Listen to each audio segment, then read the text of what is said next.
Norma padrão e norma culta da língua portuguesa. Qual a diferença entre elas? Aliás, será que um dia a nossa língua poderia ser chamada de língua brasileira? O que precisa acontecer para o pronome neutro realmente ser abraçado? Quem que decide isso? Quais as dinâmicas de uma língua e por que o latim, por exemplo, mesmo não tendo atestado de óbito, é chamado de língua morta? O que faz ele receber essa sentença? O que torna uma língua viva?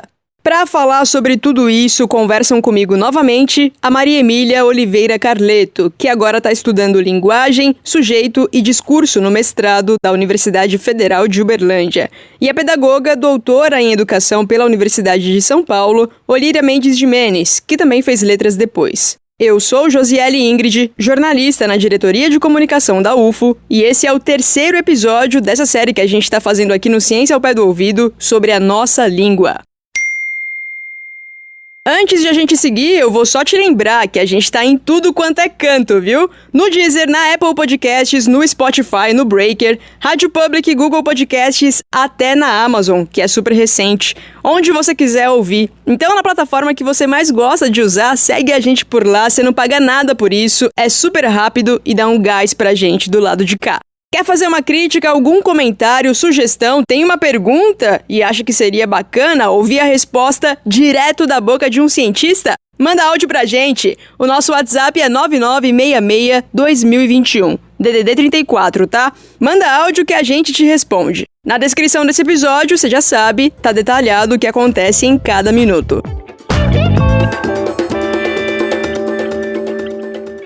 Olíria Gimenez e Maria Emília Oliveira Carleto, obrigada pela participação de vocês em mais um episódio aqui do podcast. Queria iniciar esse bate-papo de um ponto em que a gente deixou meio aberto, né, no último programa. A questão da padronização. Existe uma forma de a língua portuguesa ser cobrada numa prova, por exemplo? Não sei se pela norma padrão ou pela norma culta, mas respeitando as individualidades de cada pessoa e, ao mesmo tempo, cobrando um conteúdo a ser estudado? Hoje, né, as provas e a escola, a gente faz tudo na norma culta, na verdade, né, que a gente fala. Porque tem uma diferença entre a culta e a padrão. A padrão é padrão mesmo, aquela coisa, tipo assim, inalcançável, sabe? Que tá ali em cima e a gente tem ela como exemplo. E a culta, ela é a que mais se aproxima da padrão. E é a que é cobrada, né? Na escola, nos vestibulares e tal. Mas aí a culta é uma variação. Então, assim, o que acontece é que nas escolas cobram-se a norma culta como se ela fosse a certa, né? E aí, na verdade, a gente tem que quebrar esse estigma de que existe uma certa. Na verdade, existem diferentes variações da língua, e na escola predomina-se a culta. É assim que a gente tem que enxergar, sabe? Não que existe uma certa, todas as outras é errada. E aí hoje, então, no vestibular cobra-se a culta. Podem aparecer questões referentes a uma outra variação. Igual tem um exemplo disso no Enem, se eu não me engano, que fizeram uma questão e deu um exemplo lá do dialeto queer, dos travestis, se eu não me engano, que eles montaram um livro com um dicionário com as palavras deles, né? As gírias que eles usam. Então, pode fazer referências sobre outras variações, mas a prova mesmo, o conteúdo que é cobrado, a língua que é cobrada ali, ela é na norma culta.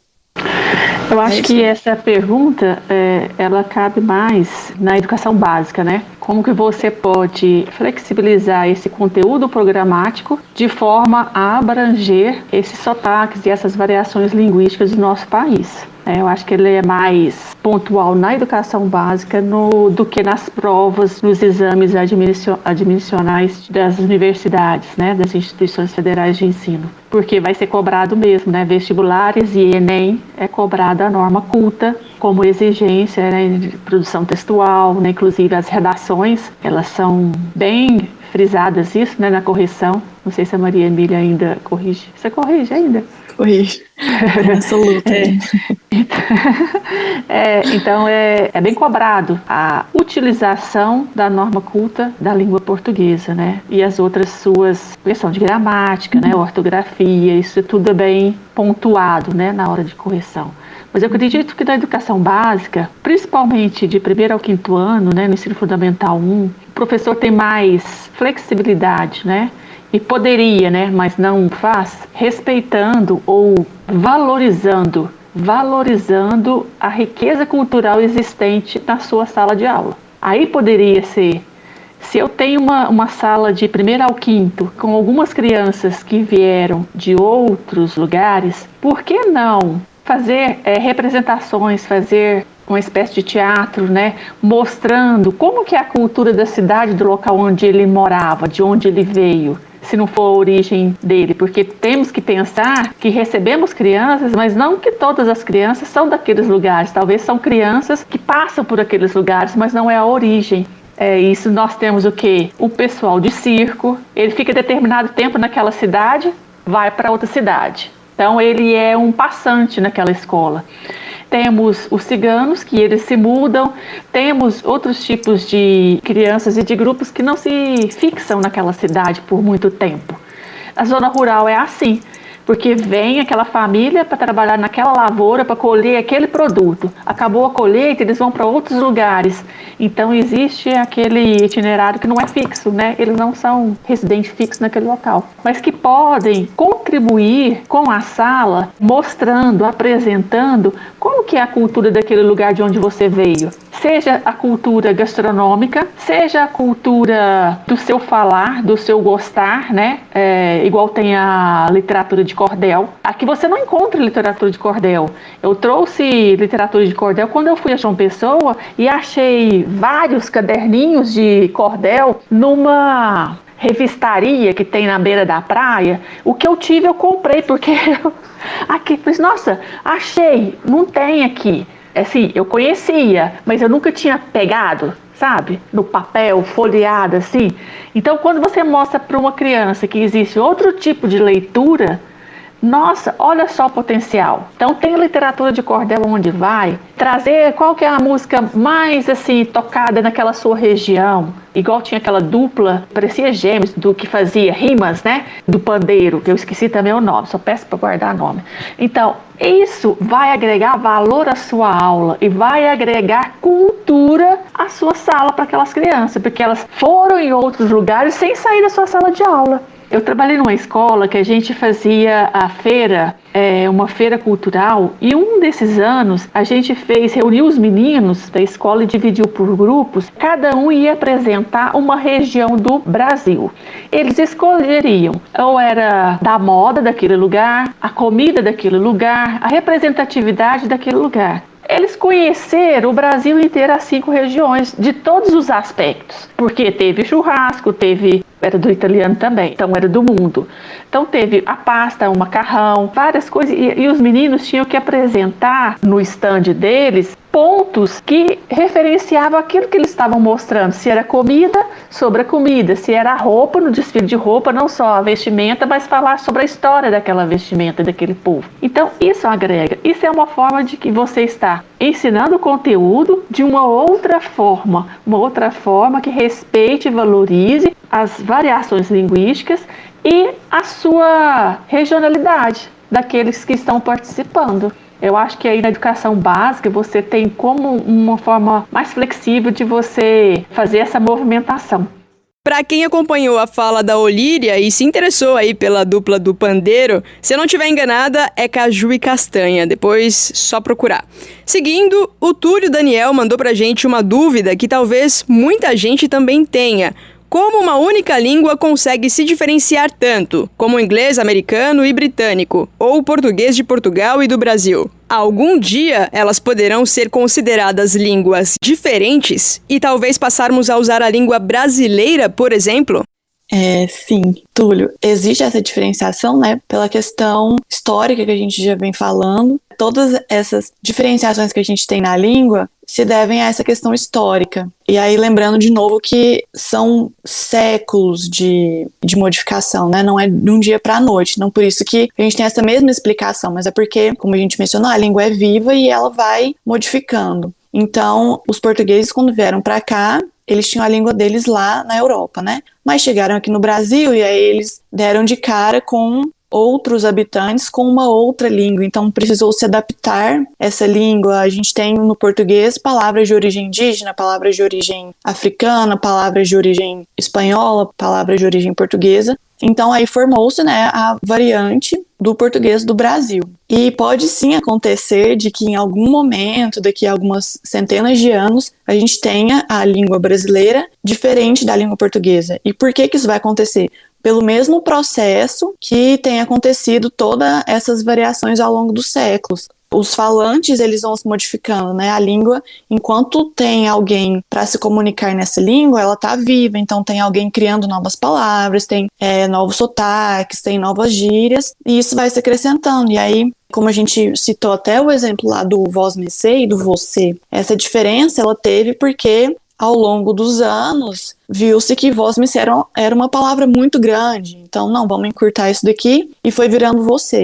Então, ao longo desses anos, pode sim montar uma língua que seja brasileira, é completamente possível. Provável também, eu acho que vai acontecer isso mesmo. E no inglês é a mesma coisa, influências. Quando os ingleses europeus chegaram ali na América para poder colonizar os Estados Unidos, eles também se deram com outros povos, com outras línguas, então a modificação aconteceu do mesmo jeito. E é muito possível, e é muito legal pensar que é possível, sim, nascer uma outra língua, né? É diferente do latim, por exemplo. Inclusive, falando sobre o latim, né? O português veio do latim, o espanhol, o italiano, o francês veio do latim, e olha só, em algum momento da história, todos eram uma mesma língua, que era o latim, mas aí diferenciou-se. Então, olha só, do latim a gente nasceu todas essas línguas. Então, é muito possível, sim, que do português nasça o brasileiro, o português de Portugal, o português de Cabo Verde, é a evolução. E aí, diferente do latim, né, hoje a gente tem o latim como uma língua morta. Eu estava ouvindo um outro podcast também, né? E aí a historiadora disse que o latim é como se fosse um fóssil. Ela tem uma estrutura, ela não é modificada mais, então por isso ela é uma língua morta, né? A gente tem pessoas que falam latim, que aprendem latim, mas é aquela coisa decorada, a gente não tem essa interação que a gente tem no português, no inglês, no espanhol, no francês. É uma língua que a gente vai aprender ela X e ela vai continuar sendo X, porque ela não está num ambiente mais em que ela é modificada. O português não é isso, o português não tem isso, o inglês não tem isso, a língua se modifica a todo momento. Então, enquanto o nosso português não for uma língua morta, ela não virar um fóssil, ela pode sim se desdobrar e pode acontecer talvez, por exemplo, num futuro aí que a gente tenha o português brasileiro, pode ser que talvez a gente tenha o português do sul e o português do nordeste, super possível. Mas vai levar milhares de anos, mas é super possível sim de acontecer. Antes de a gente encerrar esse bate-papo, chegou uma pergunta da Renata Neiva. Ela enviou pelo Telegram da UFO. A universidade tem um canal para divulgar matérias de ciência e dá para as pessoas comentarem em cada post ali. Fica super organizado e não polui visualmente, né? Super bacana a ferramenta. E daí, num post justamente divulgando um dos episódios do Ciência ao Pé do Ouvido, a Renata comentou mandando a dúvida dela. Como poderá ocorrer a inclusão do pronome neutro na fala cotidiana? Ou não? O que determina que isso ocorra? Depois, a Maria Emília me enviou por WhatsApp a resposta que a gente ouve agora. Olá, Renata, tudo bem? Aqui é a Maria Emília. Respondendo a sua pergunta, como a nossa língua é uma língua natural, viva, né, como a gente mencionou no podcast, não há imposições. Então, as mudanças, elas acontecem naturalmente. Então, não tem o que poderia determinar, né, que a inclusão dos pronomes neutros. Pode acontecer de uma maneira natural. É uma discussão que tem na área da linguística. Alguns linguistas defendem que a gente já tem, gramaticalmente, o uso neutro, que é o masculino. Então, por exemplo, né, quando a gente está em um grupo que só tem mulheres, a gente diz todas. Quando a gente está em um grupo que só tem homens, a gente diz todos. E se a gente está num grupo misto, a gente continua usando todos, né? E esse todos, no caso, é neutro, tá? Ele é usado para o masculino e para o neutro. Então, gramaticalmente, nós temos esse neutro, que é posto pelo masculino. O que tem acontecido, né? O que a gente vê, o todes, o elo, é uma mudança mais no discurso, na nossa fala. Então, para que essa mudança comece a ser usada gramaticalmente, precisa de alguns estudos ainda, de verificar uma ocorrência de fala, para ver se é só uma variação usada em determinados grupos ou se está virando uma coisa mais generalizada, entendeu? Então, é um processo longo, assim como a gente tem mudanças do você, né? Primeiro era vós-me-sé, depois vossa mercê, depois você, hoje em dia a gente até fala o C. são processos que duram muitos anos, muito tempo. Então, o que está acontecendo hoje é a utilização do pronome neutro de uma maneira mais discursiva, ou seja, é mais na fala e dentro de grupos mais fechados, né? A gente até escreve, né, em respeito à identidade dessas pessoas, só que não é um uso gramatical, não é um uso reconhecido ainda. Ele é mais restrito a um determinado grupo, entendeu? Então, para que isso vire uma regra gramatical, precisa-se mais de um tempo, precisa observar se esse uso ele foi generalizado, entendeu? Então, não tem nada que vai impor isso, nos obrigar a isso, porque é uma língua natural, então são mudanças que acontecem naturalmente. Esse natural é pela fala, pelo uso dos cidadãos. Se a partir de agora começar a utilização desse pronome neutro, começar a ser usado por mais pessoas, por mais grupos, não só os LGBTQIA+, e os apoiadores, né, mas expandir, aí pode ser que seja um fenômeno que comece esse processo de gramaticalização. É isso, nosso terceiro episódio juntas. De novo, meu muito obrigada pela participação de vocês até aqui. Semana que vem a gente conversa mais. Obrigada eu. Há alguns episódios você ouviu por aqui um novo quadro nesse programa. É o Rede de Divulgadores da Ciência da UFO, apresentado pelo Túlio Daniel. Chega mais, Túlio! Olá, Josi. Olá, pessoal. Muito bom estar aqui novamente. Se você ainda não me conhece, eu sou Túlio Daniel e este é o quadro da Rede de Divulgadores da Ciência da UFO. Oi, gente! Na minha participação passada, no episódio 19, vocês conheceram um pouco sobre o que é a rede e a atuação dela na UFO. A partir de hoje, trarei alguns projetos de pesquisa e divulgação científica de integrantes da rede. Atualmente, a Universidade Federal de Uberlândia tem vários projetos de acolhimento à população LGBTQIA+, e um deles é o NUPAT, o Núcleo de Pesquisa e Acolhimento Trans da UFO, desenvolvido na Faculdade de Odontologia. A UFO tem um Centro de Assistência para a Saúde Trans Específica, o CRASH, localizado no Hospital das Clínicas, e é ali que o NUPAT acontece. Além da parte da pesquisa sobre a saúde bucal, existe a parte prática, onde são realizados atendimentos odontológicos para a população trans. Os atendimentos começaram em 2019 e, para isso, houve toda uma preparação dos profissionais e estudantes, com capacitações sobre diversidade sexual e de gênero, além de várias palestras ofertadas por pessoas trans. Desse modo, o núcleo serve também como um aprendizado para os alunos de odontologia, que conseguem suprir uma lacuna encontrada no curso e ter uma preparação para um atendimento mais humanizado. Ao todo, foram atendidas 43 pessoas. Por causa da pandemia de Covid-19, os atendimentos foram suspensos, mas os trabalhos não param. São promovidos diversos debates de forma virtual. Muito bacana, né? Se você gostou e quer acompanhar os trabalhos do pessoal, basta segui-los no Instagram pelo @nupat_forufo.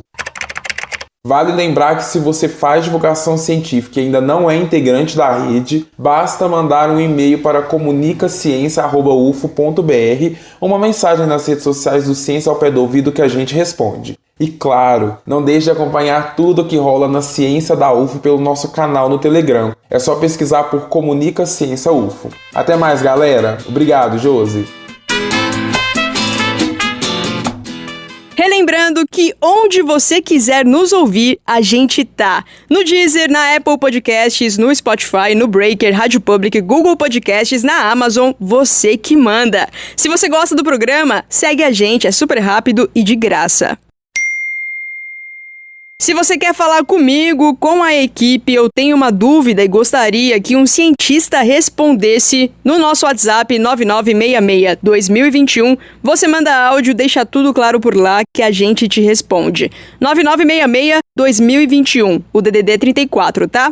Eu sou Josiele Ingrid, agradeço demais a sua companhia até aqui e na próxima terça-feira eu volto pra gente conversar um pouquinho mais sobre expressões da nossa língua, ditados populares, regionalismos, variedade linguística e muito mais. Até lá, se cuida, um abraço pra você, fica bem!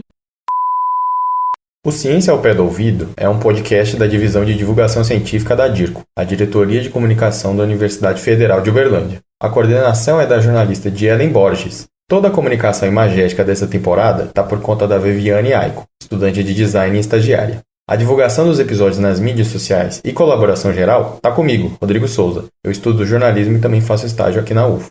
Produção, roteiro, captação de áudio, entrevistas, montagem, edição de áudio, mixagem, finalização e, claro, a apresentação são da jornalista Josiele Ingrid.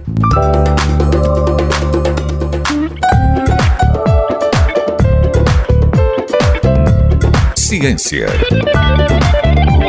ao pé do ouvido.